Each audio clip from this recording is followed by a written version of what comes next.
Hi friends, ఇంకేముంది, వేసవికాలం వచ్చిందంటే పుల్లటి మామిడికాయలు మనకు అందుబాటులో ఉంటాయి కదా. అందుబాటులో ఉన్న మామిడికాయలతో పుల్లటి తొక్కు ఏ విధంగా నూరుకోవాలో ఈరోజు వీడియోలో చూస్తాను. వీడియో మాత్రం మొత్తం చూస్తేనే మీకు అర్థమవుతుంది, అస్సలు స్కిప్ చేయకండి. ఓకేనా? నా వీడియో నచ్చినట్లయితే ప్లీజ్ లైక్ చేయండి, షేర్ చేయండి, కామెంట్ రూపంలో మీ అమూల్యమైన సందేహాన్ని నాకు ఇచ్చి బూస్టప్ ఇవ్వండి. ఓకేనా ఫ్రెండ్స్? 1 స్పూన్ ఆవాలు, 1 స్పూన్ జీలకర్ర, 1 స్పూన్ మెంతులు, 1 స్పూను ధనియాలు గడ్డ ఒలుసుకొని పక్కన పెట్టుకోవాలి. 4 పుల్లటి మామిడికాయలు చిన్న చిన్నగా తరుక్కుందాం.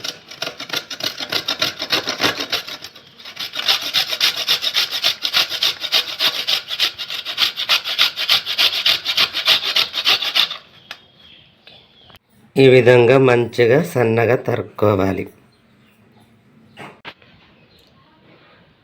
1 స్పూన్ ఉప్పుని యాడ్ చేసుకోవాలి. యాడ్ చేసుకొని ఒకసారి మంచిగా కలుపుకోవాలి. ఈ విధంగా ఇట్లా మంచిగా కలుపుకోవాలి.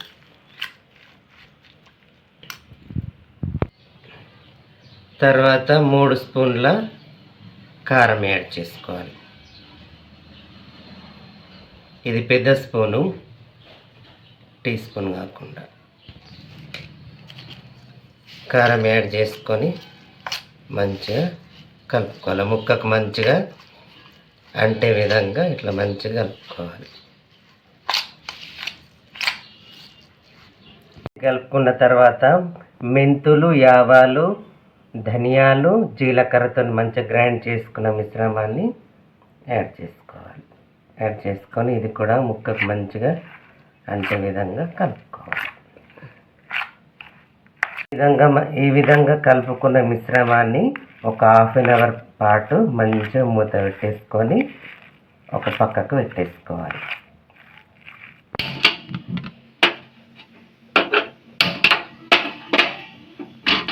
స్టవ్ ఆన్ చేసుకొని పొయ్యి మీద బాగా పెట్టేసుకోవాలి. నూనె గరమైన తర్వాత ఒక 3 పావల నూనెని యాడ్ చేసుకోవాలి.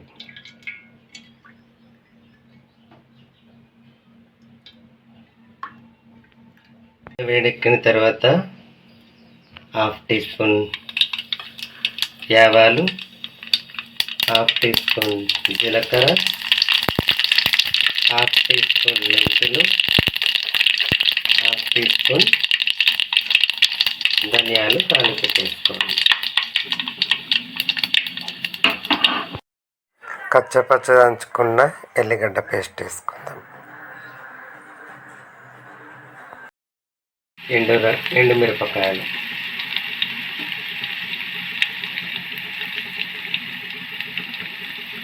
శనగపప్పు,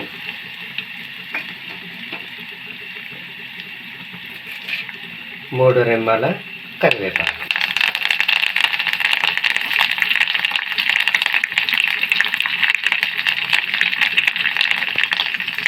తగినంత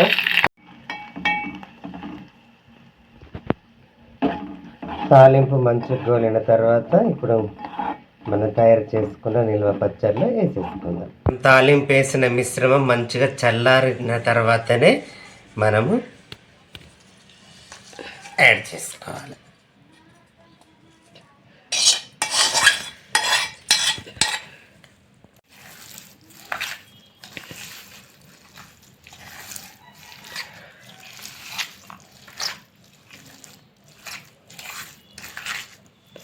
తాలింపుని మంచిగా వేసి ఈ విధంగా మంచిగా కలిపేసుకొని తింటే వేడి వేడి అన్నంలా పుల్లటి మామిడికాయ తొక్కేసుకొని తింటే